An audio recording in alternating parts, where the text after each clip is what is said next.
नमस्कार दोस्तों, स्वागत है आपका आज के करंट अफेयर डिस्कशन में। डेट क्या हो गई है? डेट आज की डेट हो गई है 15 जनवरी 2025 चल रहा है। और स्वागत है आपका आज के करंट अफेयर डिस्कशन में। तो आज के करंट अफेयर के बूथ को ख़त्म कर देते हैं। क्या आज हम डिस्कस करने वाले हैं? ये हमारे टॉपिक है, इनको हम डिस्कस करने वाले हैं। क्या क्या टॉपिक है हमारे? पहला है हमारा जो आर्टिकल है वो है प्रवासी भारतीय दिवस से रिलेटेड आर्टिकल। यहाँ पे हम बात करेंगे प्रवासी भारतीय दिवस क्यों सेलिब्रेट किया गया था, अभी क्यों चर्चा में है, और सबसे पहले इसे स्टार्ट कब किया गया था। उसके साथ ही साथ में सिटीजनशिप्स के बारे में भी बात करेंगे, नागरिकता के बारे में बात करेंगे कि भारत में नागरिकता के संबंधित क्या प्रावधान किए गए हैं, हमारे संविधान में क्या प्रावधान है, और इसके लिए जो सिटीजनशिप एक्ट है उसके क्या प्रावधान है। तो इस आर्टिकल को हम डिटेल में देखेंगे। ये जो है ये हमारे जो पॉलिटी में सिटीजनशिप का जो टॉपिक है उसको भी साथ ही साथ में ख़त्म कर देगा। तो वहाँ पर भी ये जो आर्टिकल है हमारे काम आ जाएगा। तो काफ़ी अच्छा आर्टिकल है और काफ़ी इसे डिटेल में देखेंगे। दूसरा आर्टिकल है हेनले पासपोर्ट इंडेक्स से रिलेटेड है, इसे अभी रिलीज़ किया गया है तो इसके बारे में बात करेंगे। तीसरा जो आर्टिकल होने वाला है ये ई श्रम पोर्टल से रिलेटेड होने वाला है। उसके बाद में चौथा जो आर्टिकल है वो मुल्ला पेरियार डैम है। यहाँ पे समय समय पर ये न्यूज़ में आता रहता है क्योंकि यहाँ पे विरोध है, वो तनाव हमेशा चलता रहता है, तो इसके बारे में। फिर पांचवा आर्टिकल है वो रेड होल टेक्निक से संबंधित है, इसके बारे में भी बात करेंगे क्या होती है रेड होल टेक्निक। और उसके बाद में शॉर्ट में कुछ न्यूज़ दी हुई है उसको भी हम डिस्कस करेंगे। तो चलिए डिस्कशन शुरू करते हैं, चलते हैं हमारे पहले आर्टिकल की ओर। पहला यहाँ पे जो आर्टिकल दिया हुआ है यहाँ पे मोदी जी ने कहा है जो हमारे प्रवासी भारतीय होते हैं, प्रवासी भारतीय क्या होते हैं उसके बारे में बाद में बात करें, आगे देखेंगे प्रवासी भारतीय होते क्या है। उनके संबंधित जो उनकी हिस्ट्री है, उनका जो इतिहास है उसको हम डॉक्यूमेंट करेंगे। मतलब इनका जो इतिहास होता है प्रवासी भारतीयों का उनको डॉक्यूमेंट किया जाएगा। क्या क्यों होगा? डॉक्यूमेंट करने से क्या होगा? उनके इतिहास को एक डॉक्यूमेंट में संभाल के रखा जाएगा कि ये प्रवासी भारतीय कितने लोग कहाँ रह रहे हैं, क्या काम कर रहे हैं, ये सभी एक डॉक्यूमेंट होगा, उसमें डॉक्यूमेंट करके रखा जाएगा। किसने कहा है? ये मोदी जी ने कहा है। इस वजह से चर्चा में है। चर्चा आपको समझ में आ गई चर्चा में क्यों आए हैं? मोदी जी ने कहा है कि प्रवासी भारतीय जो होते हैं उनका जो इतिहास है उसको डॉक्यूमेंट करके रखा जाएगा। अभी ये मोदी जी ने अभी क्यों कहा था? क्योंकि 9 जनवरी को प्रवासी भारतीय दिवस सेलिब्रेट किया गया था। अब हम आगे बात करते हैं प्रवासी भारतीय दिवस है क्या, कब इसे स्टार्ट किया गया था। प्रवासी भारतीय दिवस के बारे में बात करें तो इसकी सबसे पहले जो शुरुआत हुई थी वो 9 जनवरी को हुई थी। यहाँ पे देखो 9 जनवरी को इसे सबसे पहले मनाया गया था। क्यों मनाया गया था 9 जनवरी को? 9 जनवरी 1915 को गांधी जी है वो साउथ अफ्रीका से भारत वापस आए थे। 9 जनवरी 1915 को महात्मा गांधी जी है वो साउथ अफ्रीका से वापस आए थे इंडिया। तो इन्हीं को महात्मा गांधी जी को डेडिकेट करते हुए 2003 में शुरुआत करी गई प्रवासी भारतीय दिवस की। कब शुरुआत हुई थी इसकी शुरुआत हुई थी 2003 में।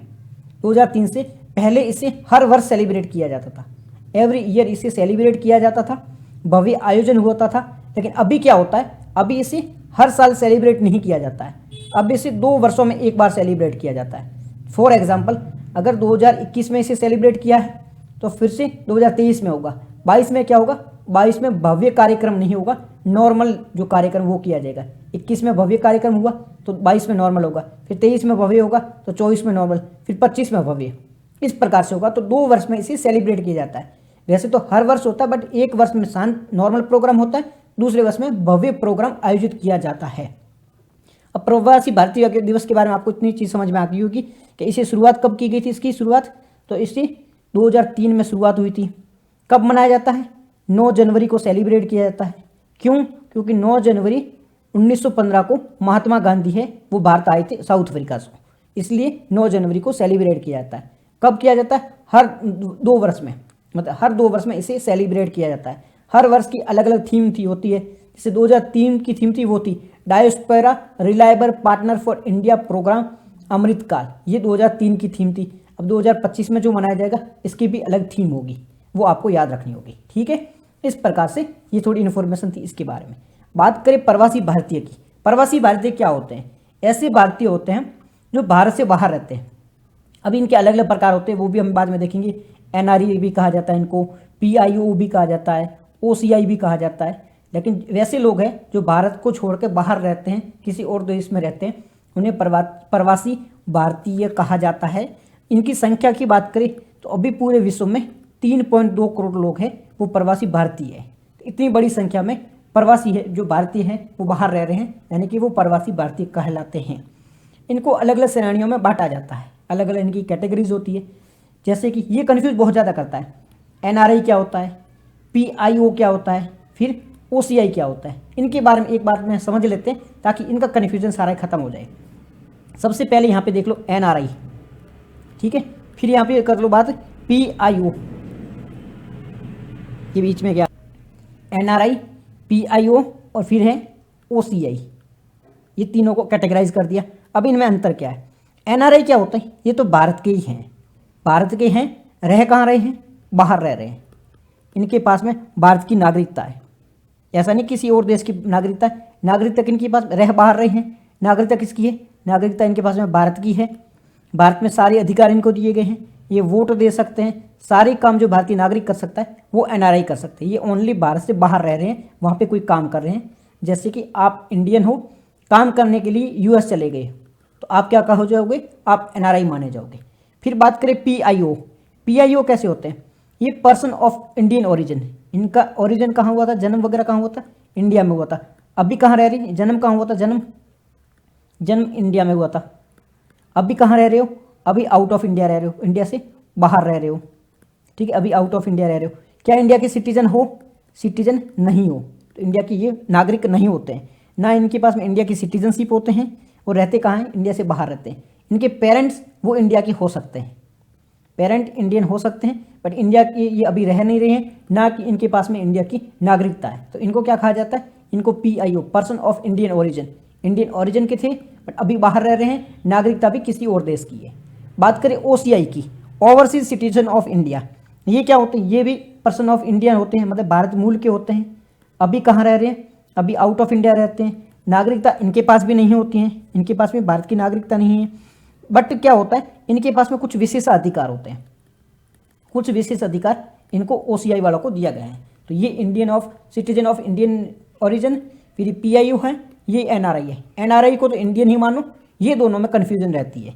अब थोड़ा बहुत आगे इनके बारे में और चीज़ समझ लेते हैं ताकि समझ आता है कि एक्चुअली काम कैसे करता है, पीआईओ है, एनआरई है, तो ये किस प्रकार से है और कौन इसके पात्र होते हैं। बात करें सबसे पहले ओसीआई की, इसकी शुरुआत कब की गई थी, इसकी शुरुआत हुई थी 2005 में, 2005 में इस स्कीम को लाया गया था। अब क्यों लाया गया था, ओवरसीज सिटीजन ऑफ इंडिया जो स्कीम है, इसको क्यों लाया गया था, इसको लाया गया था जो भारत के बाहर लोग रहते हैं, एक्चुअली उनके माता पिता है, उनके जो दादा दादी है वो भारत के थे, हो सकता है उनका जन्म भी भारत हुआ हो, बट वो अभी कहाँ रह रहे, बाहर रह रहे हैं, उनके पास में नागरिकता भी बाहर की है, तो उनको कुछ सुविधा देने के लिए, ऐसा नहीं कि फॉरेनर के साथ जैसा ट्रीट हो, क्योंकि वो कुछ तो भारत से लेना देना है, तो कुछ उनको स्पेशल ट्रीटमेंट देने के लिए, कुछ विशेष अधिकार देने के लिए ये स्कीम लाई गई थी, ओसीआई स्कीम लेके आए थे। कब लाई गई थी, 2005 में लाई गई थी। अब इसके लिए कौन एलिजिबल होगा, पात्र कौन होगा, कौन कौन लोग हैं वो उनके पास में ओसीआई कार्ड हो सकता है। बात करें ऐसे व्यक्ति जिनके पूर्वज इंडियन हो, जिसके माता पिता है, दादा दादी है, वो कहाँ से होने चाहिए, वो इंडिया से होने चाहिए, बट उनके माता पिता है वो व्यक्ति पाकिस्तान और बांग्लादेश से नहीं होना चाहिए। इन लोगों को ये नहीं मिलेगा, क्योंकि पाकिस्तान और बांग्लादेश के तो सारे जितने पाकिस्तान और बांग्लादेश में रह रहे हैं उनके तो सभी के पूर्वज है वो इंडिया से ही होंगे, तो इनको तो ये सुविधा दी नहीं जा सकती है। अगर इनको ये सुविधा दे दी जाएगी तो पूरा पाकिस्तान और बांग्लादेश इंडियन हो जाएगा, तो इनको ये सुविधा नहीं दी जाएगी।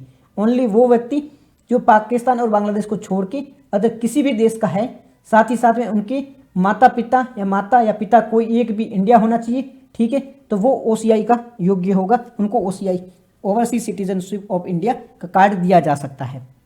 फ़ायदा क्या होगा इसका, फ़ायदा ये होगा उनको बिना वीज़ा वो भारत में यात्रा कर सकते हो, वीज़ा मुक्त भारत में यात्रा की जा सकती है, पहला पॉइंट ये होगा, पहला फ़ायदा यही हो गया। साथ ही साथ में संपत्ति खरीद सकते हैं, अब हम आगे वो भी देखेंगे कौन सी संपत्ति नहीं खरीद सकते, लेकिन संपत्ति खरीद सकते हैं। कुछ उनको आर्थिक लाभ भी होते हैं, जहाँ कहीं घूमने जाएंगे ना वो टिकट वगैरह लेनी होगी तो फॉरेनर की टिकट ज़्यादा होगी, इनकी टिकट थोड़ी उनसे कम होगी। कमियाँ क्या है, मतलब क्या क्या चीज़ें नहीं कर सकते, वोट नहीं डाल सकते हैं क्योंकि सिटीजन ही नहीं है, तो ये वोट तो नहीं डाल सकते हैं। पहली है कि ये वोट नहीं डाल सकते। दूसरा ये है कि कृषि ज़मीन नहीं कर सकते हैं, जो एग्रीकल्चर लैंड होती है वो नहीं खरीद सकते। साथ ही साथ में सरकारी नौकरी नहीं ले सकते, गवर्नमेंट जॉब भी नहीं ले सकते। ये कमियाँ, वोट नहीं डाल सकते, एग्रीकल्चर लैंड नहीं ले सकते, गवर्नमेंट की नौकरी नहीं ज्वाइन कर सकते। फ़ायदा क्या होगा, बिना वीज़ा यात्रा कर सकते हो आप में, कुछ सुविधाएं जो इंडियन सिटीजन को दी जाती है, वो सारी चीज़ें इनको दी जा सकती है। कुछ हद तक ये संपत्ति भी खरीद सकते हैं। ठीक है, ये सारी चीज़ें आती हैं ओसीआई में। कब इसे स्टार्ट किया गया था? 2005 में इसे शुरू किया गया था। बात करें PIO, person of Indian origin की, ठीक है, अभी हमने इसके बारे में थोड़ा बहुत देखा था। अब बात करें इसे शुरू कब किया गया था? इसे 2002 में स्टार्ट किया गया था। कब किया गया था? 2002 में स्टार्ट किया गया था। पात्र कौन होता है, कौन है इसके लिए एलिजिबल? पात्र की बात करें या एलिजिबिलिटी की बात करें तो वैसे व्यक्ति जो भारतीय मूल के हैं, ओरिजिन कहाँ है? भारतीय मूल का है, बट अभी कहाँ रह रहे हैं? बाहर गए, और सिटीजनशिप भी बाहर की है। इनके माता पिता बाहर के हैं, लेकिन वो बाहर की सिटीजनशिप हो जरूरी नहीं हो, बट बाहर रह रहे हैं, पूर्वज भारत के, पर ये भारतीय मूल के हैं। सिटीजनशिप कहाँ की है? ये आउट ऑफ इंडिया की है। तो पहला पॉइंट ये भारतीय मूल के हो और ये सिटीजनशिप किसी और देश की हो। क्या इनको स्पेशल प्रिविलेज मिलेगी, विशेष अधिकार क्या मिलेगा, या क्या काम ये कर सकते हैं? इसके बारे में बात करें तो इनको भी वीजा मुक्त यात्रा, बिना वीजा के वो भारत में यात्रा कर सकते हैं, पहला पॉइंट। साथ ही साथ में 15 वर्षों तक ये भारत में रह सकते हैं। 15 वर्षों तक बिना किसी वीजा के ये भारत में यात्रा कर सकते हैं या रहने की इनको अनुमति है। फिर इनको वोट वगैरह डालने की तो इनको भी अनुमति नहीं होगी। सरकारी नौकरी ये भी नहीं ले सकते हैं, और एग्रीकल्चर लैंड ये भी नहीं खरीद सकते हैं। ये थोड़ा बहुत इनमें अंतर है। फिर बात करें 2015 में क्या हुआ था? 2015 का ये जो पीआईओ है ना, उसका ओसीआई के साथ में विलय कर दिया था। तो अब दोनों ये सेम ही हो गए हैं। पीआईओ है वो ही ओसीआई में, लक्ष्मीकांत में फिर भी दिया हुआ है, तो आप एक बार अंतर समझ लेना, यही अंतर होता है। पीआईओ अलग था, ओसीआई अलग है। 2002 में स्टार्ट हुआ, ओसीआई 2015 में हुआ था। थोड़ी इनके पास में जो ओसीआई था उनके पास में थोड़ा ज़्यादा एडवांटेज था। ठीक है, ओसीआई जो कार्ड होल्डर है उनके पास में थोड़ा ज़्यादा लाभ था, लेकिन ये थोड़ा दिक्कत ज़्यादा थी, समझने में कठिनाई थी। उसके बाद में 2015 में इसे मर्ज कर दिया गया। तो अब ओसीआई पीआईओ अलग रखने की आवश्यकता नहीं है, और एनआरआई तो भारतीय ही होते हैं, तो इनकी तो कोई दिक्कत है ही नहीं। ठीक है, कब स्टार्ट हुआ था? 9 जनवरी 2003 को ये मनाया गया था, तब से ये स्टार्ट हुआ था। गांधी जी भारत आए थे, इसके कारण इसे मनाया जाता है, हर 2 साल में सेलिब्रेट होता है, अलग अलग इसकी थीम होती है। अब बात करते हैं, गवर्नमेंट ने इनके लिए कुछ इनिशिएटिव लिए थे, कुछ पहल भी स्टार्ट करी थी। कौन कौन से इनिशिएटिव गवर्नमेंट के द्वारा इनके लिए लिए गए हैं? एक वंदे भारत मिशन, इसके नाम याद रखना, प्रीलिम में क्वेश्चन पूछे जा सकता है कि वंदे भारत मिशन किससे संबंधित था।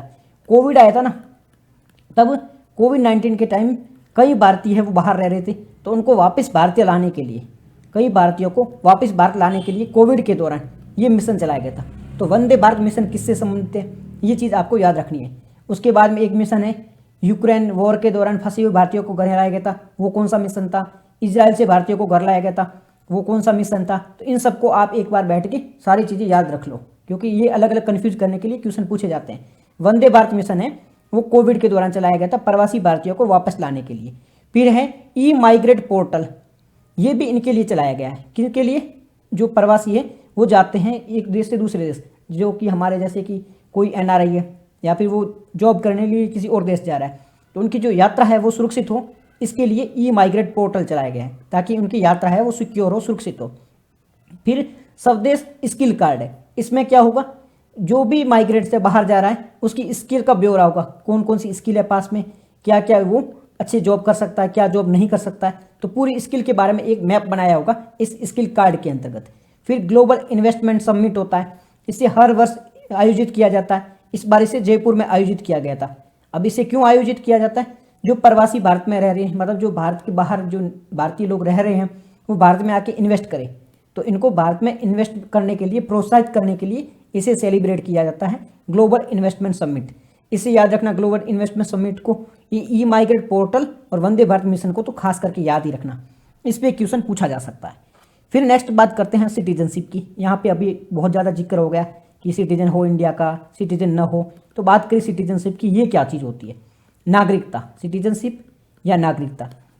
हमारे संविधान में इसका वर्णन किया हुआ है, ठीक है, संविधान में भी वर्णन है और इसके लिए एक अलग से कानून भी बनाया गया है। तो कानून में भी वर्णन है और संविधान में भी वर्णन है।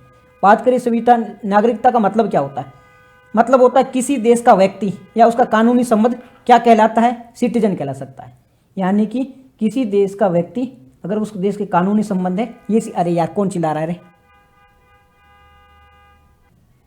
सिटीजनशिप यानी कानूनी संबंध। भारत में सिटीजनशिप की बात करें नागरिकता की, तो इसके लिए संविधान में भी प्रावधान है और नागरिकता अधिनियम 1955 भी दिया गया है। समय समय पर इस अधिनियम में संशोधन भी हुआ है।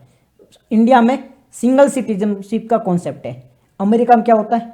आप अमेरिका के राज्य से कि कैलिफोर्निया है तो आप वहाँ के भी सिटीजन हो और यूएस के भी सिटीजन हो, ठीक है। इंडिया में ऐसा नहीं होता है। अमेरिका में क्या अलास्का की भी अलग से सिटीजन होगा, यूएस का भी अलग सिटीजनशिप होगा।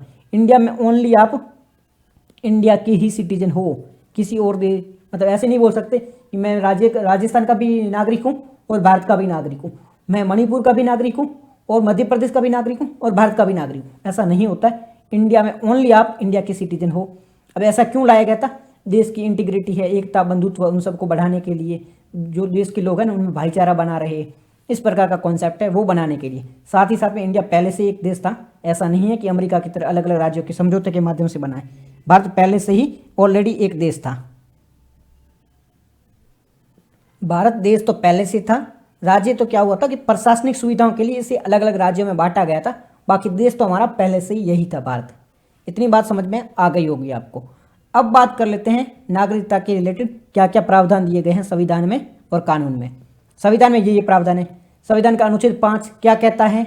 ये बात करता है कि संविधान जब लागू हुआ था उस समय भारत के नागरिक कौन थे और उसके लिए कौन एलिजिबल थे। तो उस समय जो भी भारत में थे वो भारत के नागरिक है, तो अनुच्छेद 5 उसके बारे में बात करता है। 6 किसके बारे में बात करता है?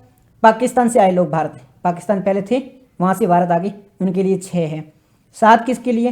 पाकिस्तान गए, भारत के थे, पाकिस्तान गई फिर वापस आए, उनके लिए क्या किस प्रकार से उनको सिटीजनशिप देनी है नहीं देनी, तो 7 उसके लिए।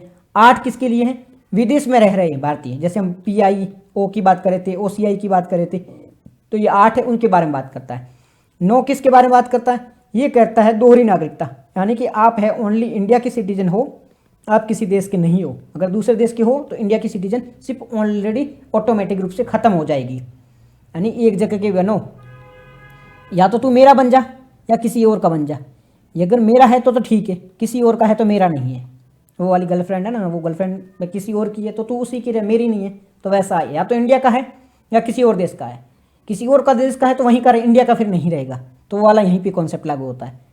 10 क्या कहता है? उनके अधिकारों के बारे में। आपके पास में कुछ विशेष अधिकार भी होते हैं, ठीक है। आपके 29 है ओनली आपके पास में, 30 है ओनली आपके पास ही है। तो ये कुछ स्पेशल अधिकार होते हैं ना, ये ओनली इंडिया को मिलता है। ऐसे कोई बाहर से मुंह उठा के नहीं बोल सकता कि ये अधिकार हमें भी दो, नहीं जी ये आपके लिए ही है।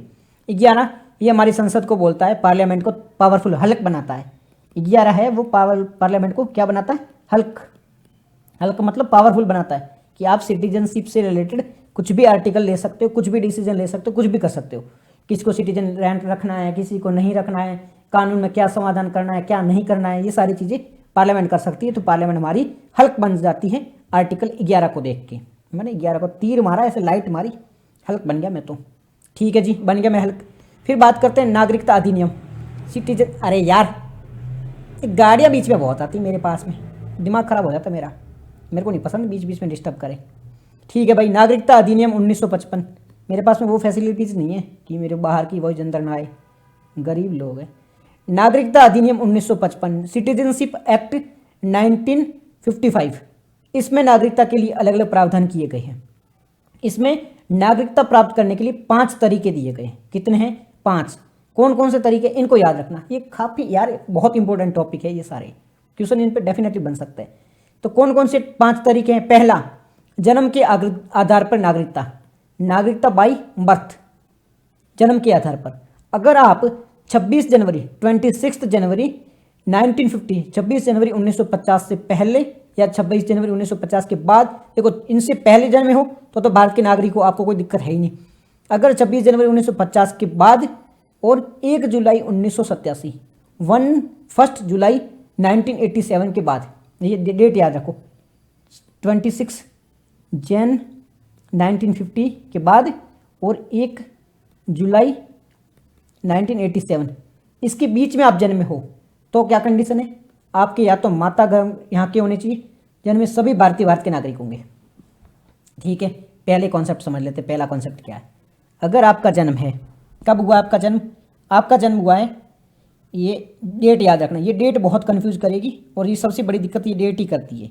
तो यहाँ पे ये डेट है पहली, 26 जनवरी 1950 और 1 जुलाई 1987, ये परमिट लाइन वगैरह वो सारी डेटा आ जाता है। इसके बीच में जन्मे हो, भारत के नागरिक हो, इसके बीच में भारत में जन्मे हो, इसके बीच में कहाँ जन्मे हो? इंडिया में जन्मे, तो आप इंडिया के सिटीजन हो, आपको कुछ भी करने की जरूरत नहीं है। फिर 1987 के बाद में जन्मे हो, यहाँ पे इसके बीच में जन्मे तो शुक्र गुजारो, बट इसके बाद में जन्मे हो, ठीक है, इसके बाद में आपका जन्म हुआ है, तो इसके लिए आपका माता पिता में से कोई एक भारतीय होना जरूरी है। अगर इसके बीच में जन्मे हो तो कोई टेंशन नहीं है, इसके बाद में जन्मे हो तो माता पिता में से किसी एक का भारतीय होना जरूरी है, या माता भारतीय हो या पिता जन्म भारतीय हो, तो आप सिटीजनशिप के लिए अप्लाई कर सकते हो, आपको जन्म के आधार पर सिटीजनशिप मिल जाएगी। तो पहला हो गया हमारा जन्म के आधार पे। जन्म के आधार पे समझ में आ गया, इसके बीच में जन्मे हो तो सिटीजन हो, और इसके बाद जन्मे हो तो माता पिता में से कोई एक है तो आप भारतीय बन जाओगे। दूसरा होता है वंश, डिसेंट, वंश के आधार पे। वंश के आधार पे कैसे? वंश मतलब माता पिता की, वंश मतलब माता पिता, उनमें से कोई एक बच्चा है भारत, जैसे कि मेरे माता पिता है वो भारतीय है, मेरा जन्म है भारत से बाहर हुआ है, तो मैं भारतीय सिटीजनशिप बन सकता हूँ डिसेंट वंश के आधार पर, क्योंकि मेरे माता पिता है वो भारतीय है। ये हो गया डिसेंट के आधार पे। तीसरा है रजिस्ट्रेशन के आधार पे, पंजीकरण के आधार पर। इसमें क्या होता है, मेरे को रजिस्ट्रेशन करवाना पड़ेगा इंडिया में कि भाई मेरे को इतने टाइम तक है, वो सारी चीज़ें फुलफिल करके रजिस्टर करके मैं भारत में रह सकता हूँ। फिर है न्यूट्रलाइजेशन, नेचुरलाइजेशन या देशीकरण। इसके लिए क्या होगा, अलग अलग कंडीशन दी गई है, किसी को 12 साल रुकने की आवश्यकता है, किसी को 7 साल रुकने की आवश्यकता है, उसके आधार पे भी आप भारत के नागरिक बन सकते हो। और लास्ट है, अगर भारत किसी देश की टेरिटरी को अपने में मिला ले, जैसे सिक्किम को भारत में मिला लिया तो वो सिक्किम के लोग हैं ऑटोमेटिक भारतीय बन गए, गोवा के लोग भारतीय बन गए, गोवा को भारत में मिलाते, तो ये होता है टेरिटरी का एकीकरण कर लो या इनकॉर्पोरेशन ऑफ टेरिटरी, तो वैसे वो भारतीय नागरिक बन जाएगा। ये पूरा सिटीजनशिप एक्ट में दिया गया है, इन चीज़ों को याद रखना। लक्ष्मीकांत में थोड़ा बहुत डिटेल में भी दिया हुआ, तो वो सारी चीज़ें आप याद रखना। ये जितनी चीज़ें समझ में आ गई हो। अब नागरिकता का लॉस कैसे होगा, सिटीजनशिप है वो कैसे आप गंवा सकते हो, समाप्त कैसे हो सकती है। पहले त्याग कर दो, मैं खुद ही इनकार कर लो, मैं भाई अमेरिका का नागरिक बन गया हूँ तो मैं भारत की नागरिकता छोड़ रहा हूँ, तो ऑटोमेटिक मेरी नागरिकता चली जाएगी। दूसरा है टर्मिनेशन, परित्याग करना। जैसे अक्षय कुमार है वो कनाडा का नागरिक बने, भारत की नागरिकता उनकी ऑटोमेटिक चली गई। पहला था मैंने त्याग कर दी खुद, दूसरी में मैं किसी और देश का बना तो मेरे को इन्होंने छोड़ दिया। अगर आप ये गर्लफ्रेंड या बॉयफ्रेंड, आप किसी लड़की या फिर आपका कोई लड़का वो किसी और का बन गया, दोनों में से किसी और का चला गया, तो ऑटोमेटिक आपसे दूर हो गया ना। वैसे ही है, ऐसे समझो, कोई दूर मिला तो आप उनके ही रहो, हम आपको छोड़ रहे हैं, वैसे वाला बात है कि आप उनके ही रहो। तो अमेरिका चले गए, कनाडा चले गए अक्षय कुमार, तो भारत ने बोला आप कनाडा के रहो, नागरिक है वो कनाडा के रहो, हम आपको छोड़ रहे हैं। फिर बाद में अमेरिका ने, जो अक्षय कुमार जी है उन्होंने छोड़ी कनाडा की नागरिकता छोड़ी, अब वापस आके भारत के नागरिक बने हैं, काफ़ी दुख झेलना पड़ा था इनको। फिर स्वामित्व के आधार पे सरकार है वो नागरिकता रद्द कर दे, सरकार के दिमाग में आ जाए सरकार कभी भी नागरिकता रद्द कर सकती है कानून का पालन करते हुए, ऐसे मन उठा के नहीं कर सकती, ठीक है। इतनी चीज़ समझ में आ गई। OCI के बारे में हम बात कर चुके हैं, 2005 में शुरू हुआ था, कौन नहीं हो सकता ये बात ऑलरेडी हम कर चुके हैं। फिर PIO के बारे में भी बात कर चुके हैं, ये दोनों क्या है। सिटीजनशिप अमेंडमेंट एक्ट 2019 में 2019 में आया था, CAA, काफ़ी ज़्यादा ये विवाद में रहा था। क्या मुद्दा है CAA ये मुद्दा कहता है कि बांग्लादेश, पाकिस्तान, अफगानिस्तान, कौन कौन से देश हैं, बांग्लादेश, पाकिस्तान, अफगानिस्तान, इन 3 देशों से हिंदू, सिख, बौद्ध और जैन, पारसी, ईसाई, कितने धर्म काउंट किए, हिंदू, सिख, बौद्ध, जैन, पारसी, ईसाई, किन को छोड़ा है, मुस्लिम को छोड़ा है। ये चीज़ याद है कि मुस्लिम को यहाँ पे छोड़ा गया है। बांग्लादेश को कौन सा छोड़ा है, श्रीलंका को छोड़ दिया गया है, नेपाल को छोड़ दिया गया है, भूटान को छोड़ दिया गया है। और जो विरोध हुआ था उसका कारण भी यही था कि आपने यहाँ पे मुस्लिमों को छोड़ दिया है। बात यही करी गई थी कि मुसलमानों को छोड़ के बाकी जो बांग्लादेश, पाकिस्तान और अफगानिस्तान में, इन 3 देशों में कोई रह रहे हैं जो अल्पसंख्यक है, जो जिनकी संख्या वहाँ पे कम है, तो वो भारत में आके नागरिक बन सकते हैं। अगर उनकी संख्या वहाँ पे कम है तो वो धार्मिक आधार पे वहाँ पे प्रताड़ित किए जाते हैं, तो अगर धर्म के आधार पे वहाँ पे प्रताड़ित हो रहे हैं तो वो भारत में आके रह सकते हैं, उनको सिटीजनशिप दी जाएगी। और लास्ट डेट क्या है, 31 दिसंबर 2014 से पहले जो भी आया है उनको ही भारत की नागरिकता मिलेगी, उसके बाद आने वालों को नहीं। और इसके खिलाफ क्या क्या माहौल चला था कि लोगों ने कहा था कि ये धर्म के आधार पर भेदभाव माना जा रहा है। पॉजिटिव बात करें तो क्या थी इसकी, पॉजिटिव बात करें तो भाई धर्म के आधार पे वहाँ पे बहुत ज़्यादा प्रताड़ना हो रही थी, उनकी स्थिति सही नहीं थी। और भी बात करें हिंदू और सिखों के लिए तो अलग से कोई देश है ही नहीं, तो वो कहाँ जाएंगे, भारत में आएंगे ना। तो ये कुछ इसके पक्ष में भी आर्ग्यूमेंट दिए गए थे। विपक्ष क्या था कि धर्म के आधार पर आप है वो भेदभाव कर रहे हो, आप ओनली मुस्लिम को ही इससे बाहर कर रहे हो, इसका मतलब धर्म के आधार पर कर रहे हो। और इसी का प्लस में ले जाइए, मुस्लिम वाला आर्ग्यूमेंट था, इसके खिलाफ आर्ग्यूमेंट दिया गया कि भाई वहाँ पे मुस्लिम तो डोमिनेट कर रहे हैं, मुस्लिमों की तो वहाँ की संख्या बहुत ज़्यादा है, तो उनके साथ भेदभाव कैसे नहीं हो रहा है, तो वो क्यों आएंगे यहाँ पे। फिर इसका फिर भी ऐसे आर्ग्यूमेंट चलते रहते हैं कि मुस्लिम वहाँ पे ज़्यादा है, लेकिन कुछ ऐसे मुस्लिम भी है उनके साथ में भी वहाँ पे भेदभाव होता है, तो उनको आप क्यों नहीं बुला रहे हो। तो ये पक्ष विपक्ष की तो चलती रहेगी। आपको याद रखना कि भेदभाव के आरोप क्या लगे थे कि धर्म के आधार पर भेदभाव नहीं हो सकता है, और जो नॉर्थ ईस्ट के राज्य वहाँ पे बहुत ज़्यादा विरोध हुआ था क्योंकि वहाँ पर बहुत ज़्यादा बाहर से लोग वो रह रहे हैं। तो ये सारी CAA से रिलेटेड चला था मामला, इसमें पॉजिटिव नेगेटिव दोनों थे जो मेंस में काम आ सकते हैं। फिर दोहरी नागरिकता क्यों नहीं है, क्योंकि भाई हमारा देश एक ही है, दोहरी नागरिकता क्यों होनी चाहिए, और देश में बंधुत्व होनी चाहिए, फ्रेटर्निटी है, एकता है, इंटीग्रिटी है, सोवरेनिटी है, इन सब के लिए सिंगल सिटीजनशिप ही जरूरी है। तो इसके लिए हमारे देश में सिंगल सिटीजनशिप का कॉन्सेप्ट है। फिर अनुच्छेद 9 में दोहरी नागरिकता पर रोक लगा दिया गया। UPSC के लिए ये नागरिकता का जो कॉन्सेप्ट है वो इम्पोर्टेंट है, ये पूरा टॉपिक है वो UPSC के लिए काफ़ी ज़्यादा इंपॉर्टेंट हो जाता है। ठीक है, समझ में आ गया। नेक्स्ट आर्टिकल है हेनले पासपोर्ट इंडेक्स के बारे में। अब क्या है, क्यों चर्चा में सिंपल से वजह है कि अभी क्या हुआ है, हेनले पासपोर्ट इंडेक्स 2025 है, उसकी वो रिलीज हुआ है, हेनले पासपोर्ट इंडेक्स है 2025 का, वो रिलीज हुआ है। इसमें बात करी गई है, सिंगापुर ने टॉप किया है। टोटल कितने देश है इसमें, टोटल देश है 227, और सिंगापुर का नंबर कितना आया है, 100 फर्स्ट नंबर है, सॉरी सिंगापुर ने इसमें फर्स्ट किया है। तो अब बात करें ये कहता क्या है, किस आधार पे, ये सारी चीज़ें देख लेते हैं। हेनले पासपोर्ट इंडेक्स है ना, ये काम क्या करता है, इसमें बात होती है कोई देश है, जैसे आप सिंगापुर के नागरिक हो, तो बिना वीज़ा के आप, मतलब बिना पूर्व वीज़ा के आप सिंगापुर से कितने देशों में जा सकते हो। हेनले पासपोर्ट इंडेक्स इस बात को दर्शाता है कि आप बिना प्रायर वीज़ा या फिर बिल्कुल फ्री वीज़ा कहो, बिना वीज़ा के कहो, या फिर ऐसा भी हो सकता है कि वीज़ा आसानी से भी मिल सकता है, तो ऐसे सिंगापुर के पासपोर्ट से आप कितने देशों की यात्रा कर सकते हो। यहाँ पे जो डेटा लिया गया है ना, वो 227 जो स्टॉप है, मतलब वहाँ पे जैसे कि भारत है वहाँ पे आप घूमने आ सकते हो, इस प्रकार के 227 डेस्टिनेशन है। देश कितने लिए, 195 देश लिए। देश कितने, 195, 195 देश है, और डेस्टिनेशन कितने, वो 227 है। 227 देश नहीं है, 227 है डेस्टिनेशन, कई देश भी काउंट नहीं किए हुए है UN ने, तो वो 127 डेस्टिनेशन है। देश कितने हैं, 195। तो सिंगापुर के लोग हैं वो इस डेस्टिनेशन के माध्यम से सबसे ज़्यादा वो गंतव्य कर सकते हैं, यानी कि सिंगापुर के लोग हैं, अगर किसी के पास में सिंगापुर का पासपोर्ट है तो वो 195 देशों की यात्रा कर सकता है। ठीक है, इसलिए सिंगापुर ने नंबर 1 हक हासिल किया है। सिंगापुर का पासपोर्ट है वो सबसे शक्तिशाली पासपोर्ट माना जाएगा। हेनले पासपोर्ट इंडेक्स अगर किससे रिलेटेड है, अगर ऐसा लिखा है कि शक्तिशाली पासपोर्ट से संबंधित है तो भी वो सही होगा। ऐसा माना जाए वीज़ा पूरी यात्रा के लिए है तो भी वो सही माना जाएगा। कोई भी ऑप्शन आए वीज़ा से रिलेटेड हो, पासपोर्ट से रिलेटेड हो, तो ये सब सारे सही माने जाएंगे। टॉप किसने किया, सिंगापुर ने किया, तो ये भी सही माना जाएगा। फिर उसके बाद में इंडिया का कौन सा रैंक आया, इंडिया ने यहाँ पे 85th 85वीं रैंक हासिल की है। भारत की जो अपना भारत का जो पासपोर्ट है इसको लेके आप कितने देशों की यात्रा कर सकते हो, 57 देशों की वीज़ा फ्री यात्रा कर सकते हो। जैसे नेपाल जा सकते हो आप, भूटान जा सकते हो, वैसे भारत के पासपोर्ट से आप 57 देशों की वीज़ा फ्री यात्रा कर सकते हो। तो भारत का कौन सा रैंक आता है, भारत का 85वीं नंबर पे भारत का पासपोर्ट आता है। तो काफ़ी कमज़ोर स्थिति है भारत की, बट ठीक है, अब वो नहीं दे रहे तो नहीं दे रहे, हम क्या कर सकते हैं। तो ये थोड़ी बहुत इन्फॉर्मेशन थी इसकी। ठीक है, यहाँ पे ये बात करी हुई, सिंगापुर ने टॉप किया है, फिर जापान है, फिर ये सारे देश आते हैं। और इंडिया कौन से नंबर पे आता है, इंडिया 85th पोजीशन पे आता है। सिंगापुर जो 227 डेस्टिनेशन है उनमें से सिंगापुर के लोग 195 डेस्टिनेशन पे जा सकते हैं, ये बात करी गई है।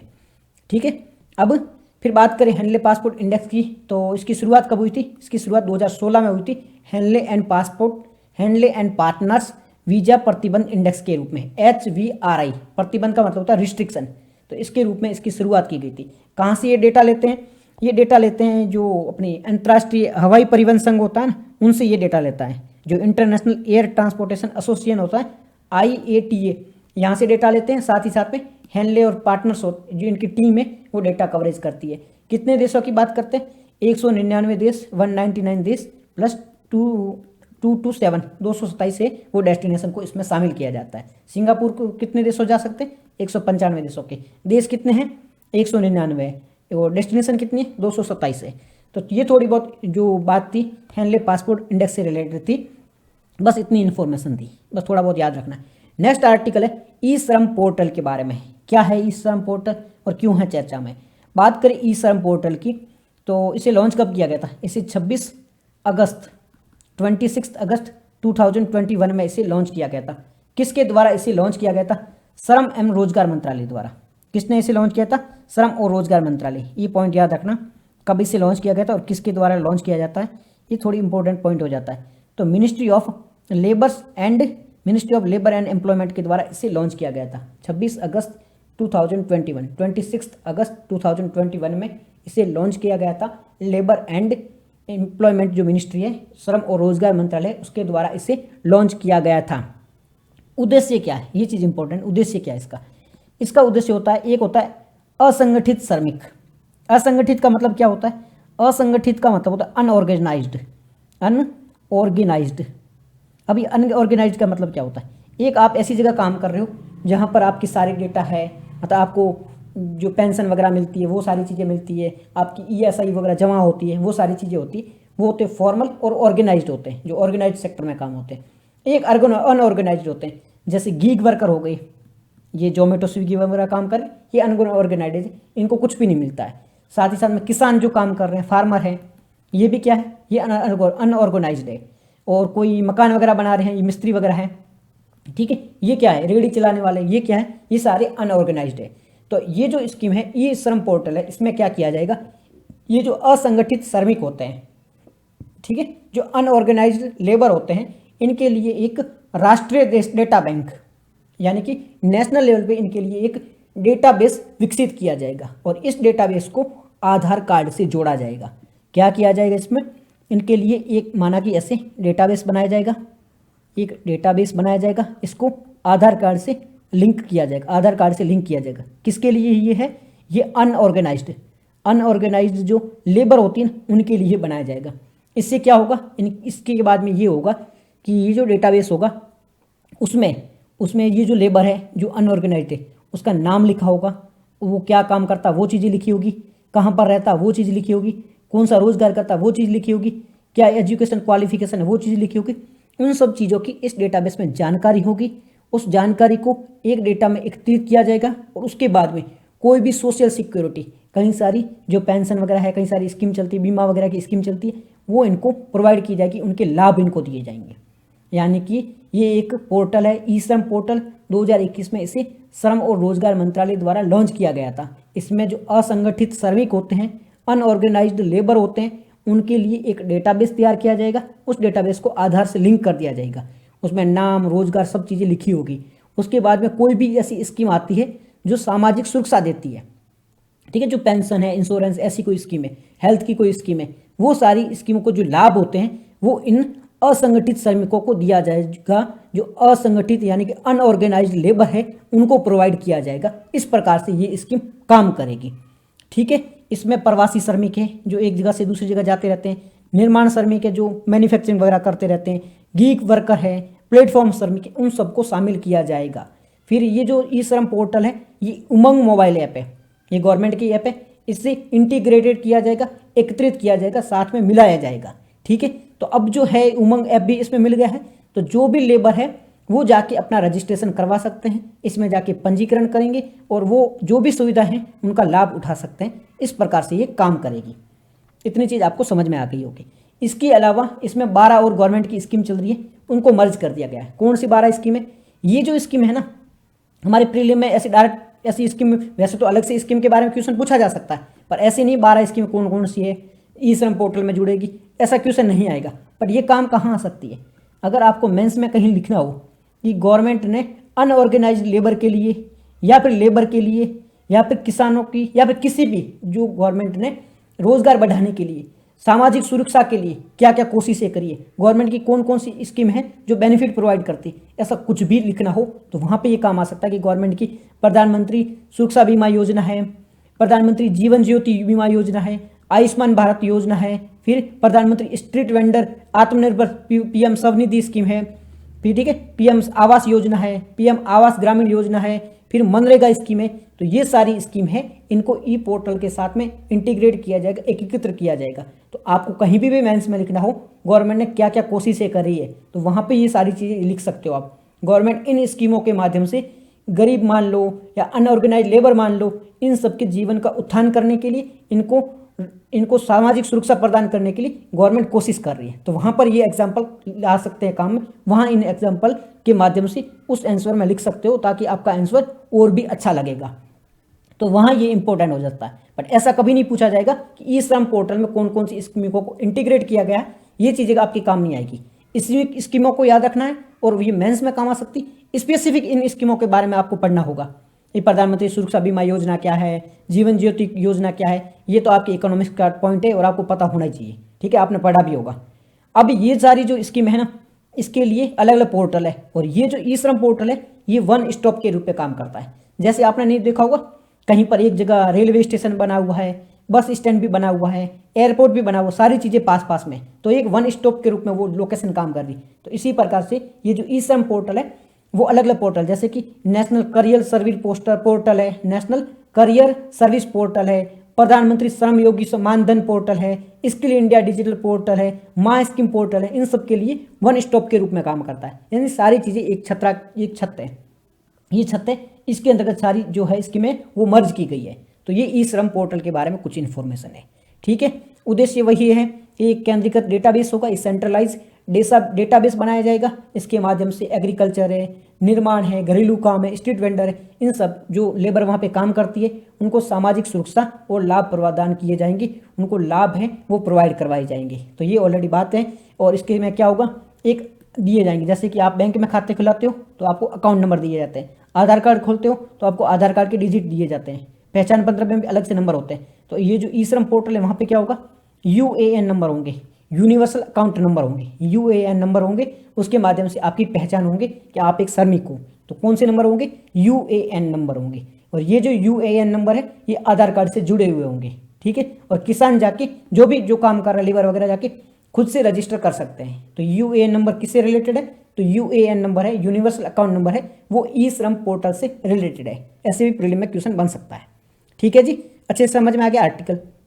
नेक्स्ट जो हमारा आर्टिकल है वो मुल्ला पेरियर डैम से रिलेटेड है।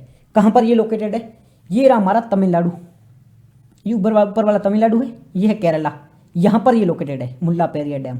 ऊपर ये रहेगा इडुक्की रिजर्वर और यहाँ पे ये डिस्ट्रिक्ट है, ये भी इडुक्की डिस्ट्रिक्ट है, यानी कि ये केरल के और तमिलनाडु की सीमा पर स्थित है। पहला पॉइंट है, ये केरल और तमिलनाडु की सीमा पर स्थित है, केरल के इडुक्की जिले में लोकेटेड है। ठीक है, पास में कौन कौन सा रिजर्वर है, ये इडुक्की रिजर्वर है, साथ में पेरियार टाइगर रिजर्व है। ठीक है, ये सुपलियार हाइड्रो प्रोजेक्ट ये भी यहाँ पर पास में है। तो ये चीज़ें याद रखनी, कौन सी रिवर पर बना हुआ है, तो ये पेरियार रिवर पर बना हुआ है। ये कुछ पॉइंट है, ये तो अलग से आपको याद रखना ही है क्योंकि ये काम आते हैं। आसपास में क्या चीज़ें हैं तो वो आपके माइंड में बैठ जाता है, पूरा लोकेशन बैठ जाते हैं आपके माइंड। पेरियार रिवर याद रखना, इडुक्की रिजर्वर याद रखना और ये पेरियार टाइगर रिजर्व याद रखना। फिर बात करें, इसमें तमिलनाडु और केरला के बीच में बार बार विवाद चलता रहता है। विवाद क्यों चल रहा है, देखो क्या है, यहाँ इस प्रकार से बांध बना हुआ है। तो अब तमिलनाडु कहता है कि इसमें पानी ज़्यादा होगा ना, तमिलनाडु कहता है इसमें 144 फीट पानी होना चाहिए, 144 फीट से ज़्यादा पानी होना चाहिए। पानी ज़्यादा होगा तो तमिलनाडु को सिंचाई के लिए पानी ज़्यादा मिलेगा क्योंकि यहाँ पे बांध बना हुआ है, पानी आगे जा रहा है। अगर पानी कम होगा तो तमिलनाडु को पानी कम मिलेगा। तमिलनाडु कहता है कि इसमें पानी बहुत ज़्यादा होना चाहिए, अगर पानी ज़्यादा होगा तो हमें भी पानी ज़्यादा मिलेगा क्योंकि तमिलनाडु के लिए भी ये काफ़ी इंपॉर्टेंट पानी के लिए है। जो तमिलनाडु के लोग हैं, वहाँ के आसपास के लोग, उनके लिए सिंचाई के लिए है, पीने के पानी के लिए ये बांधे बहुत महत्वपूर्ण भूमिका निभाता है। केरल क्या कहता है, केरल का कहना है कि ये बांध काफ़ी पुराना है, इसकी जो निर्माण है वो 1895 के आसपास हुआ, तो काफ़ी पुराना है। अगर इसकी हाइट बढ़ा दी गई या फिर इसमें पानी को ज़्यादा मात्रा में इकट्ठा किया गया तो ये कभी भी टूट सकता है, ये बांध कभी भी फूट जाएगा। अगर इसमें ज़्यादा पानी इकट्ठा किया तो बांध फूट जाएगा, टूट जाएगा। यहाँ पे अर्थक्वेक वगैरह भी आते रहते हैं, अगर ये टूट गया तो आसपास का पूरा रीजन है ना वो बर्बाद हो जाएगा। इसलिए केरल कहता है कि इसमें 138 मीटर से भी ज़्यादा पानी नहीं चढ़ाया जाए और तमिलनाडु कहता है कि इसमें पानी ज़्यादा होना चाहिए। तो विरोध का कारण यही है, जो विवाद उसका कारण यही है। एक राज्य कहता है कि इसमें पानी ज़्यादा होना चाहिए, एक राज्य कहता है इसमें पानी कम होना चाहिए। ये विवाद चल रहा है। स्थान कहाँ पर ये लोकेटेड है, ये केरल और तमिलनाडु की सीमा पर है, इडुक्की जिले में है। 1895 में इसका निर्माण हुआ था और जो कि पेरियार नदी है वहाँ पर ये बना हुआ है, पेरियार नदी पर बना हुआ है। दिक्कत क्या है, तमिलनाडु कहता है कि इसमें जल आपूर्ति के लिए इसमें पानी बढ़ाओ, केरल कहता है पानी मत बढ़ाओ नहीं तो ये टूट गया तो हमें नुकसान होगा। तो ये विवाद चलता आ रहा है। ये सुप्रीम कोर्ट में मामला गया था, तो सुप्रीम कोर्ट ने जो तमिलनाडु गया था 142 फीट है, 144 नहीं तमिलनाडु ने 142 फीट की बात करी थी और केरल ने कहा था 139 तक की ही पानी होना चाहिए, इससे ज़्यादा पानी हुआ टूटा तो हमें नुकसान होगा। तो पर्यावरणीय जो एनवायरमेंटल चिंता है उनकी बात करी केरल ने, और ये जो तमिलनाडु है उन्होंने कहा था हमें पीने का पानी नहीं मिलता है तो आप इसमें पानी की मात्रा बढ़ाओ। ये बातें दोनों के द्वारा अलग अलग बातें करी गई थी। तो ये सिंपल सा मुद्दा है। मुल्ला पेरियार डैम के बारे में आपको पता होना चाहिए, कहाँ पर लोकेटेड है, ये इन्फॉर्मेशन आपको पता होनी चाहिए। नेक्स्ट, ये जो आर्टिकल है रेट होल माइनिंग के संबंधित है। रेट होल माइनिंग क्या होती है और क्यों अभी चर्चा में। बात करें रेट होल माइनिंग की, एक मिनट, ये क्या हो गया, हाँ, रेट होल माइनिंग होती क्या है। रेट होल माइनिंग अभी मैं आपको एक ऐसे इजीली माध्यम से समझाता हूँ, ऐसे समझ में नहीं आए तो देखो। रेट का मतलब होता है चूहा, होल का मतलब होता है खोदना, चूहा खोद के क्या करता, माइनिंग करता है। उसी प्रकार से ये जो कोयला होता है ना, कोयला के लिए, इसे खोदने के लिए, उसे एक्सट्रैक्ट करने के लिए अलग अलग प्रकार से माइनिंग की जाएगी, और सबसे जो फेमस माइनिंग है वो रेट होल माइनिंग है। वैसे ये चर्चा में बार बार इस वजह से आती है कि मुख्य रूप से ये नागालैंड है ना, वहाँ पर कोयले को प्राप्त करने के लिए इसका उपयोग किया जाता है। बट कभी कभार क्या होता है, जैसे अभी हमने देखा था कि हमारे कुछ लोग हैं वो फंस गए थे, एक रोड बना रहे थे तो टनल में फंस गए थे, तो उनको निकालने के लिए रेट होल टेक्निक का उपयोग किया गया था। तो वहाँ पर ये न्यूज़ में भी आई थी। बट ये ज़्यादातर बुरी चीज़ों को लेके न्यूज़ में आती, क्योंकि यहाँ पे कोयला माइनिंग के दौरान है ना, कुछ लोग इसमें फंस जाते हैं, उसकी जान चली जाती है, इसको लेके भी ये न्यूज़ में आती है। अब इसमें है ना दो प्रकार की होती है, जैसे ये चट्टान है, ठीक है, इसमें कोयला है, तो एक पहली क्या होगी विधि है, पहली ऐसे ऐसे इस प्रकार से, ये वर्गाकार आयताकार इस प्रकार से, मतलब ऐसे ऊपर से खोद रहे अंदर से और अंदर गड्ढा बना रहे अंदर के अंदर, ऐसे खोद खोद के, जैसे चूहा कैसे बिल बनाता है उसी प्रकार से सीधा सीधा बिल बनाया जाएगा, ठीक है। फिर ये आदमी एक अंदर से जाएगा, यहाँ पर ये कोयला है तो इसको निकालेगा, फिर ऐसे लेके बाहर आ जाएगा। तो पहले कैसे बना रहा है, ये ऐसे सीधे सीधे बना रहा है। और दूसरी क्या विधि है, ये चट्टान ऊपर की ऐसे साइड से किया जाएगा। पहले में ऐसे सीधे सीधे सीधे खोद के ऐसे बना रहा है, दूसरा फिर साइड से ऐसे ऊपर से ऐसे साइड से करके फिर रस्सियों से होके हुए नीचे आएगा, फिर यहाँ से खुदाई करेगा। तो दोनों में से डेंजर कौन सी, हालांकि दोनों ही डेंजर है, बट इसमें फिर भी क्या है कि इसमें ऊपर आ सकते हैं। ये बंदा है ना, ये पूरी चट्टान है, ठीक है, ये पूरी चट्टान बनी हुई है, और वो यहाँ से माइनिंग करके अंदर घुसेगा। अब घुसेगा तो ये ऊपर आ सकती है, ये मर सकता है। और दूसरी वाले में क्या हो रहा है, दूसरी वाले में ये हो रहा है कि यहाँ से घुस रहा है बंदा अंदर, तो ये थोड़ा थोड़ा कम रिस्की है दूसरे वाला, पहले वाला रिस्की ज़्यादा है। तो ये रेट होल माइनिंग क्या होता है कि मोटे तौर पे दो प्रकार की होती है, एक तो सीधे ड्रिलिंग करी जाती है, ऊपर से ही खोदी जाती है, और दूसरी क्या होती है, आयताकार एक बॉक्स होता है, उसके अकॉर्डिंग खोदी जाती है। फिर व्यक्ति उसमें जाने जाएगा और कोयले तक जाएगा और कोयले वहाँ से प्राप्त करेगा। तो दोनों प्रकार की होती है, टाइप दो है, ज़्यादा याद नहीं रखना, एक साइड कटिंग प्रोसीजर है और एक बॉक्स कटिंग है, बस दोनों का नाम याद होना चाहिए कि बॉक्स कटिंग टेक्निक क्या है या किससे रिलेटेड है। तो ये रेट होल माइनिंग से रिलेटेड है, और साइड कटिंग प्रोसेस क्या है या किससे रिलेटेड है, तो ये है वो रेट होल माइनिंग से रिलेटेड है। बस आपको थोड़ा बहुत दोनों के बीच में अंतर पता होना चाहिए, ज़्यादा याद रखने की आवश्यकता है नहीं। प्रभाव क्या देखने को मिलता है, जो हमारी इकोसिस्टम है उस पर बहुत बुरा प्रभाव देखने को मिलता है। कहा जाता है कि ये जो रेट होल माइनिंग है, इसकी वजह से मेघालय की जो रिवर है, कोपिला रिवर, ये पूरी तरह से बर्बाद हो गई है, ये पूरी तरह से अम्लीय हो गई है। साथ ही साथ में यहाँ पर पूरे आसपास के रीजन में कोयला ही कोयला पड़ा हुआ है, पर्यावरण पर भी बुरा, पर्यावरण है उस पर भी बुरा इम्पैक्ट पड़ा है इसका। जो सॉइल है वो पॉल्यूटेड हो गई है, एयर पॉल्यूटेड हो गई है, वाटर पॉल्यूटेड हो गया है, ठीक है। जीवन का भी जोखिम है, अगर वो बंदा कोई व्यक्ति अंदर घुसेगा तो उसके मरने का भी खतरा है। तो ये सारी इसको रिलेटेड दिक्कतें देखी जाती है। एनजीटी ने कहा है 2014 में एनजीटी के द्वारा इस पर प्रतिबंध लगा दिया गया था, क्योंकि बहुत ज़्यादा इसके रिस्क देखने को मिले थे और कहीं जान चली गई थी। तो नेशनल ग्रीन ट्रिब्यूनल के द्वारा इस पर बैन भी लगा दिया गया था, ताकि इससे, क्योंकि यह एक अवैज्ञानिक है, साइंटिफिक नहीं है, इस वजह से इस पर प्रतिबंध लगा दिया गया था। तो ये था आर्टिकल हमारा था रेट होल माइनिंग से संबंधित। नेक्स्ट आर्टिकल है सुप्रिया बनाम भारत संघवाद के बारे में। देखो, एक कम्युनिटी होती है LGBTQ, इसे क्या कहा जाता है, इसे कहा जाता है क्वीर, इसे क्वीर कहा जाता है। अब ये जो क्वीर कम्युनिटी होती है ना, सुप्रीम कोर्ट ने कहा है अपने एक जजमेंट ने, 2023 का जजमेंट है सुप्रीम कोर्ट का, उसमें सुप्रीम कोर्ट ने कहा है LGBTQ है वो आप साथ में रह सकते हो, वो कोई दिक्कत नहीं, लिविंग में रह सकते हो, वो सारी चीज़ें कर सकते हो, बट आपकी जो शादी होती है ना उनको मान्यता ही दी जा सकती है। तो सुप्रीम कोर्ट ने जो क्वीर, जो सुप्रिया चक्रवर्ती बनाम भारत संघ का मामला था, इसमें सुप्रीम कोर्ट ने कहा जो क्वीर का मैरिज होती है, शादी होती है, उनको मान्यता नहीं दे सकते हैं। ये काम किसका है, ये लेजिस्लेचर का काम है। लेजिस्लेचर चाहे तो इसको कानून बना सकती है, इसको मान्यता दे सकती है, ये हम चीज़ें नहीं कर सकते हैं, बट हमारी ओर से इनको मान्यता नहीं दी जा सकती। आप लिविंग में रह सकते हो, ये सारी चीज़ें कर सकते हो, बट आपकी जो शादी है उनको मान्यता सुप्रीम कोर्ट तो नहीं दे सकता है। तो इसके लिए सुप्रीम कोर्ट ने केंद्र सरकार को आदेश दिया है कि आप एक कैबिनेट की सचिव की अध्यक्षता में एक समिति का गठन करो और देखो कि किस प्रकार से इनके लिए प्रावधान किए जा सकते हैं, क्या इनकी जो मैरिज है उनको मान्यता देनी चाहिए, नहीं देनी चाहिए, ये काम आपका है और आप इस पर बातचीत करो। तो ये सुप्रीम कोर्ट ने कहा, इसको मान्यता देने से इनकार कर दिया। इतना सिंपल सा पॉइंट आपको याद होना चाहिए, उसके बाद में याद रखने की आवश्यकता नहीं है। फिर ये एक है किसान पहचान पत्र से रिलेटेड हमारा ये आर्टिकल है। तो प्रधानमंत्री मोदी जी ने कहा है, मतलब केंद्र सरकार ने कहा है, एक स्कीम है प्रधानमंत्री किसान सम्मान निधि, जिसे पीएम किसान भी कहा जाता है। इस स्कीम में क्या होता है, इस स्कीम में किसानों को 6,000 रुपये मिलते हैं। तो अब तो 12,000 कर दिए, तो किसानों को 12,000 रुपये दिए जाते हैं। क्यों दिए जाते हैं? किसानों की भाई स्थिति सुधार करने के लिए। गवर्नमेंट का टारगेट है किसानों की इनकम को डबल करना है, ये गवर्नमेंट का टारगेट है। तो इसके लिए किसानों को 6,000 रुपये अब बढ़ा के 12,000 कर दिए। तो ये दिए जाते हैं, हर वर्ष ये दिए जाते हैं। इसमें पहले 2,000 की किस्त थी, तो अब 3,000 की किस्त कर दी है। तो अब 3 गुना 4 गुना 12 हो गई। और पहले कितने की किस्त थी? ये 2,000 की किस्त थी, तो इनको 6,000 रुपये मिलते थे, बट अब कितने? 12,000 रुपये मिलते हैं। ठीक है, ये सारी चीज़ें होती है। अब गवर्नमेंट ने कहा है, देखो पहले का तो जो आवेदन थे जो रजिस्टर हो चुके हैं वो तो ठीक है।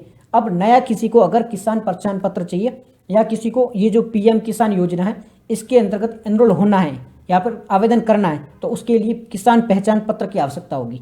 ये जो किसान पहचान पत्र है एक आधार कार्ड की तरह एक आईडी होगी। जिस प्रकार से हमारा आधार कार्ड होता है उसी प्रकार से एक आईडी होगी। उसमें क्या होगा, उसमें किसान के पास में कितनी ज़मीन है, कहाँ पर ये ज़मीन है, ये सारी रिकॉर्ड की गई होगी, ये सारी चीज़ें लिखी हुई होगी।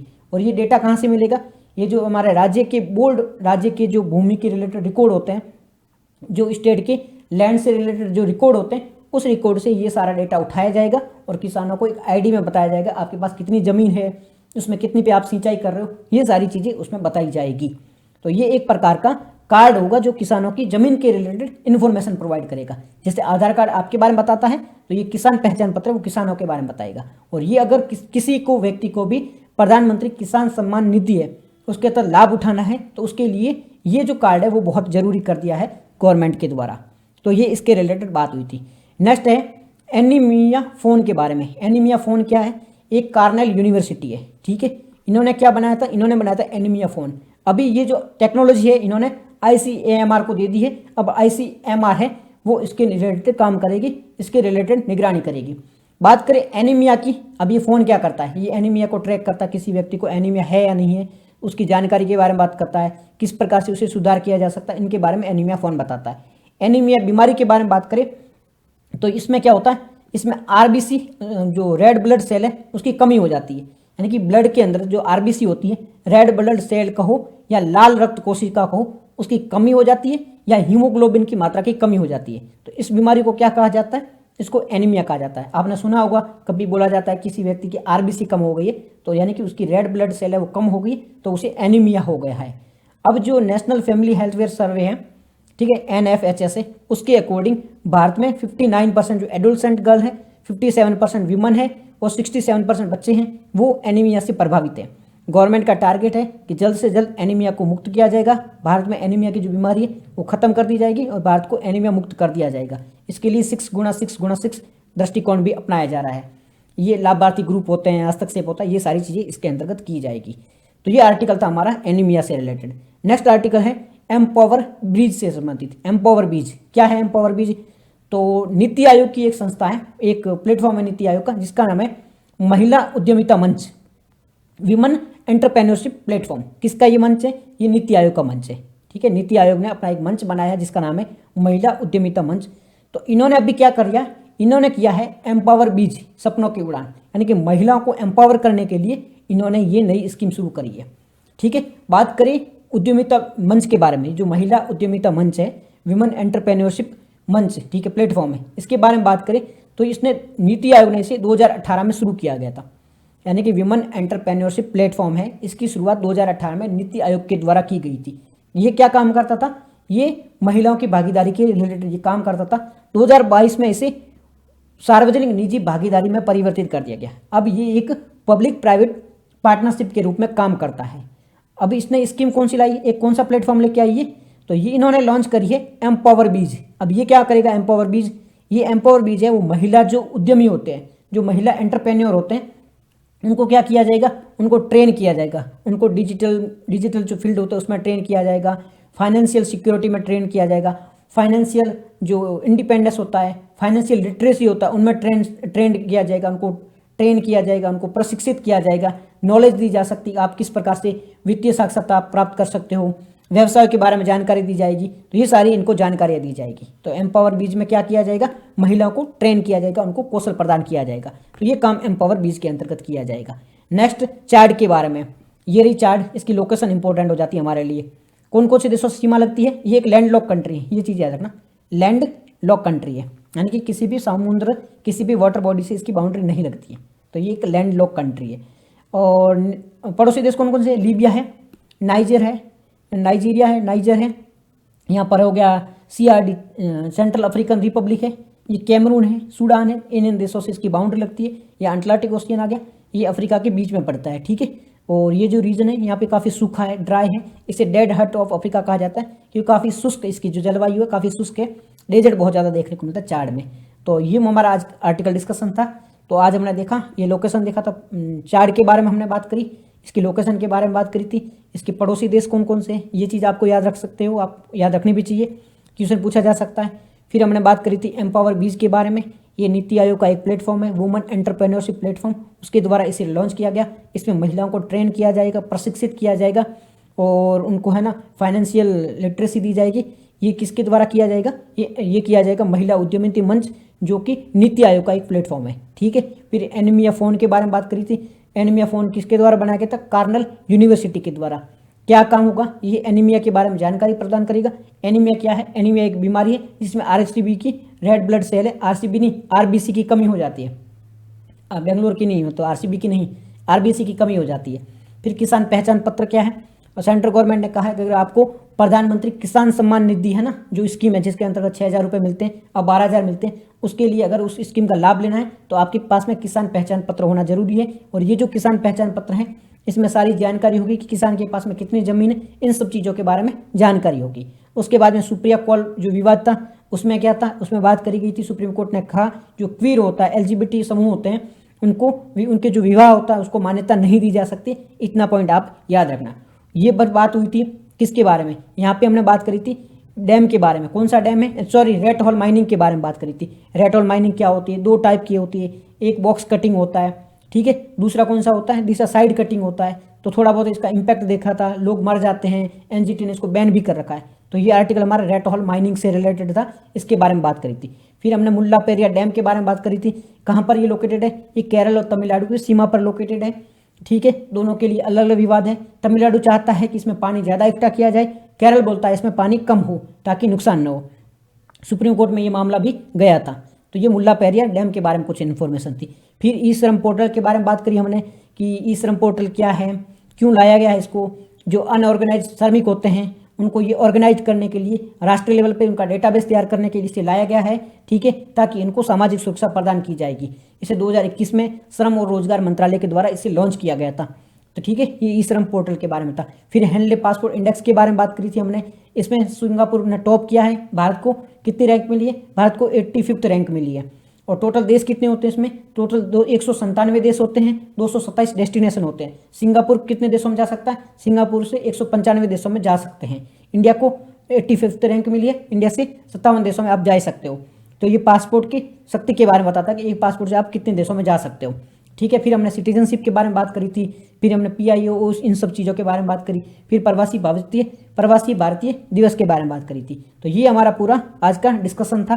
तो आज के डिस्कशन में इतना ही था। कल फिर मिलते हैं नए आर्टिकल के साथ में। आज का तो हमारा भूत खत्म हो गया, तो मिलते हैं कल। तब तक के लिए आप सभी अपना ध्यान रखना। जय हिंद, जय भारत।